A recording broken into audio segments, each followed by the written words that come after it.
I feel like I was completely wrong about the Minnesota Vikings. Now, it's not that I didn't believe in who they were and what they were doing as an organization, but I was more just, questioning how they were going to do defensively, losing a guy like Danielle Hunter, losing Marcus Davenport, losing Dean Lowry. How were they going to continue to thrive as a defense? And the one thing I didn't account for was the amount of underrated, undervalued talent that they actually add in Blake Cashman, Andrew Van Ginkel, obviously Jonathan Grenard, and so much more. But also, the fact that they have Brian Flores already, right, alone makes them one of the best defenses in the NFL. Now, one thing you're going to notice about this team is they're going to show you a bunch of crazy fronts. Look at this one. 1, 2, 3, 4, 5, 6, 7, 8 guys.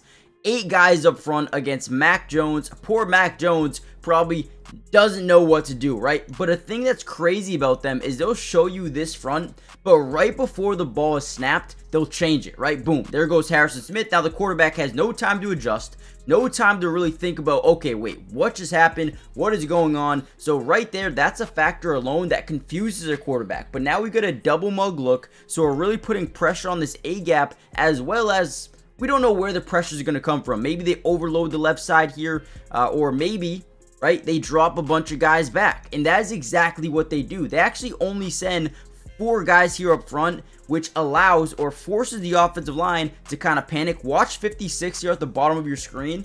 It might be 58. But what he's going to do here is going to, boom, one step in, force the right tackle to kind of overcommit, and even the tight end as well. And now Blake Cashman ends up getting a sack because we have one-on-ones all over the football field. So again, right, we got block and releases to the outside.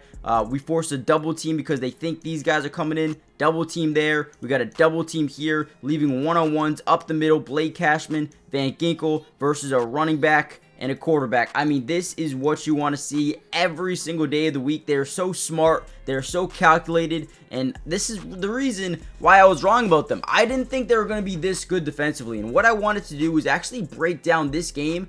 Terrible offensively, but the defense won them the game, which is super important. Before we dive into the video, make sure you guys hit the like button. If you want a part 2 to this video, all you got to do, hit the like button. If we get over 400 likes on this video, expect another Vikings to come out in the next few days. With that being said, let's dive into some Minnesota Vikings defense film. Alright guys, this is one of my favorite plays of the day because they're able to confuse the right tackle and the running back, and the way they do it is because Jonathan Grenard is going to initiate a little bit of a chip to the outside with this tight end before his break to the quarterback, right? Now we have we're going to attack this A gap here, the B gap, and we're going to send Ivan Pace up that B gap as well. Now, usually when you have these protections, when the running back stays in the backfield, he is responsible for the linebackers or those second level defenders that are blitzing, right? And your offensive linemen obviously are supposed to block these 4 guys up front. Now, with Grenard's ability, or with him, watch this, right? With him going out to chip right away, it says to the tackle, okay, let me just block the guy coming to me in Ivan Pace, because he thinks Grenard's going out in his zone coverage. But what he fails to recognize is, nope, Grenard's coming in. So now, last second, he is going to get in the way of his running back. Running back says, okay, my tackle is going to get him. Let me go on to the best next thing I can block here. Now, none of them block him, and Ivan Pace gets a wide open sack. I mean, this is beautiful. Beautiful job by John Grenard, really faking out the right tackle. And then, once he comes in last second, the tackle's already beat. He doesn't know who to block. He's like, he's so non-committed to who he wants to block and ends up giving up a sack. You actually see at the end of this play, Travis Etienne comes up like, bro, what are you doing? I got the linebacker. I got the second level defender. You go to the man to the outside. But we have to recognize as well is Grenard just does a great job making that tackle not know what's happening. And again, that's another big factor of this Minnesota Vikings defense is they're so confusing to play against. As an offensive lineman, you never know where the pressure's coming from, and you never know when it's coming as well. So, man, big credit to this defense. I know Grenard doesn't get credit for that one, but, man, he should, because that was a huge play by him. Let's get to the next one. All right, here we go again. You really can't make this up, but they're able to confuse that right tackle once again. Watch Ivan Pace here on this play. He's going to really intimidate the right tackle here. He's gonna boom, fake like he's gonna come down, back up. Oh, fake like he's gonna come down. Right tackle in his head is like, okay, I don't know what's happening here, but I need to make sure my quarterback's okay. And again, right, if you look at the rules, if you look at not the rules, but the scheme here, right tackle always picks up the edge rusher, always picks up the edge rusher, right? And the running back always will pick up the second level blitzer, whoever it may be. If it's Cashman coming off the edge, that's your responsibility. If it's Pace coming off the edge, coming up the A gap, coming up the B gap, whatever it may be, the running back is responsible for that. So watch this play once again. Pace's job here is to get to that tackle, get to the tackle, get to the tackle, get to the tackle, right? Only reason is because it will free up Van Ginkel or leave him on a running back. Either way, either which way, we love that matchup. So he full sprints into that left or right tackle, right? Now, I mean, you can't make it up. I don't know if Harrison's a former Viking and he's like, hey, please just win this game, right? I'm done with this team. I don't know if he was throwing the game. But look at the running back here. The way you could tell, running back goes to pick up Pace. He's like, that's my guy. That's who I need to block every single time. That is who I block. What are we doing here? And now, Tank Bigsby can't get back to Van Ginkel. He's pissed. Look at him talk. He's like, what are you doing? I get the linebacker. I get the second level defender on the man side. It's just, you know, again, I don't know if it's scheme. I don't know if it's the disguise of the defense, or I don't know if it's just really bad play by the right tackle. Either way, I think this is a great job by Pierce. Full speed into the right tackle. Boom. I feel bad. I felt bad for Mac Jones, but man, you got to give credit to this defense. They were everywhere in this game. Now, before we get any further into the video, guys, do me a massive favor. Hit the like button if you want the part 2. I wanted to focus on the pass rush in this video, but if you want the secondary and more of the second level pass coverage, let me know in the comments down below. Hit the like button. More importantly, subscribe to the channel if you're new. It is free. Don't cost anything to subscribe, and we will be covering the Minnesota Vikings throughout the entirety of the season, which means offense, defense, individual player breakdown for almost every single game. Make sure you guys join the family, turn on post notifications. Let's get right back into the film.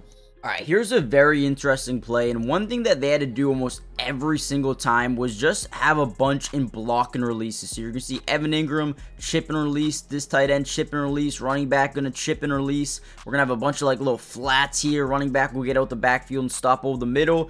Now, in terms of the outside routes, we're going to get a deep stop route and then just what seems to be like a deep post or a deep go ball. Now, the one thing we noticed about Mac Jones is he is very predictable, because watch how this play breaks down. So from the jump, as a quarterback, one thing you do not want to do is stare down a receiver. At this point in time, you can tell he is completely locked in on Gabe Davis. For whatever reason, he's like, let me go attack Byron Murphy. While at the same time, we got wide open 1, wide open 2, wide open 3, right? These checkdowns are wide open. In the NFL, you need to really understand when to take the check down. Now, obviously, depending on the down and distance, maybe you don't, but you don't want to stare down one guy. Look at this. I mean, he is just completely staring him down. And one thing we take advantage of is a big mistake by Gabe Davis. He never comes back to the football. Now, this route, you're supposed to, run up. You're supposed to attack the DB and then come back to the football, right? That's what you're taught to do. That's what you're supposed to do. Now, on this play, I think Mac Jones makes a bad mistake because he just stares him down. The entire team, the entire field knows where he's going with this football, and Byron Murphy just makes a good play. Gets over it, takes advantage of the mistake by Gabe Davis, and they get a wide open, interception, right? At the same time, though, as a quarterback, why are we not checking this down right now? Boom, throw it. You never know what a playmaker can do with the football in his hands. Right here, this could be an easy first down. Check it down, man. And again, this is not a Mac Jones video, but you lead him up the field. Boom, he's taking off. I mean, that is hideous. But a great play by the DB, man. Hey, we'll take it. Alright, real quickly, before we deep dive back into the video, go check out Underdog. They're going crazy right now. The amount of opportunities you have to win money is insane. Not only are they giving 31% profit boosts, but they also have fun games like higher, lower. They have drafts that you can play, fantasy drafts, right? But man, they have some of the best opportunities and make football so much more fun to watch. Like, let's put in something, right? We got Jordan Mason over 83 yards. So let's look at the Washington Commanders here. Let's see what they got going on for Jaden Daniels. And let's go Jaden Daniels over, 229 passing yards. I think he's going to eat up the Ravens defense passing the ball wise. Let's lock that in. And if we just wanted to do that, we can throw, just say 10 to win 30. But you can go up to 5 picks, win up to 100 times your money, and just load up, man. I mean, they're giving you so many opportunities. And get this. Not only if you sign up using my promo code, link in the description, they're going to match your first deposit up to 50%.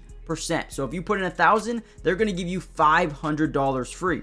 But also, on top of that, when you sign up, they're going to give you a free square. Now, basically what that means is the first play you're going to get is, for example, Jaden Daniels over half a yard. Guys, the freest money you'll ever win in your life. This is so much fun. You don't have to just bet on the Commanders. You can do MLB, you can do WNBA, NHL, MMA, tennis. NBA is coming soon, right? They have so many things to pick from. And look at this. If we just want to look at DK Metcalf, you can go over targets, first quarter receiving yards, first touchdown score of the game with 4.54 times your money, right? That would turn it into 10 for 313. Guys, this is so much fun. Go check it out, and let's get back to the video. All right, here we go. Another one of the best plays of the game here by the defense. Watch initially, we're going to see a bunch of these second level defenders. They're just going to move. They're just going to continue to rotate, continue to move, trying to really put stress on the quarterback and his decisions at the line of scrimmage here. Look, we got movement there, movement there, movement there. Everyone's moving. Now, what we're actually going to do here is we're going to send Blake Cashman and we're going to send Jonathan Grenard on a little bit of like a twist kind of rush. So, Cashman's job here usually is to get through that B gap and attack the running back. However, on this point of attack, we're going to get him to chip or run through the side of the tackle, bend Jonathan Grenard into that B gap, right into the running back. Now we have a major mismatch, okay? So watch how this play breaks down. We're going to open up Jonathan Grenard wide so that this tackle, right, gives a massive hole here and puts all that pressure on this foot trying to guard that outside. Cashman going to drive into the side of his hip. Boom, right? Put pressure there, knock him down. Now, not only do we have a mismatch on John Grenard versus a running back, but now we have Blake Cashman leaking into the backfield because this was just perfectly executed. Forces Mac Jones to get this football out just a hair early. Definitely didn't want to throw this ball, but it don't matter because we got an interception. Give me that, right? Easy money. Easy reads, easy money, miscommunication between, once again, Gabe Davis and the QB. But again, right, whenever you can force a little bit of pressure on a quarterback, you're going to force the bad throw. You're going to force the, bad decision, the bad pass, the interception, forced fumble, right? You're going to force those when you get pressure on the quarterback. Not only did they have pressure, but they absolutely demoralized him from the backside, the blind side. Easy reads, easy interceptions. Give me that all day, every day. Love it. Alright, with that being said, I am going to end the video here, guys. Make sure you do me a massive favor. Hit the like button if you do want that part 2 to come out, where we break down more of the secondary. Wanted to give you a little bit of a taste what it would look like. But make sure you guys subscribe to the channel, join the family, turn on post notifications, and I'll see you guys in the next video. Peace.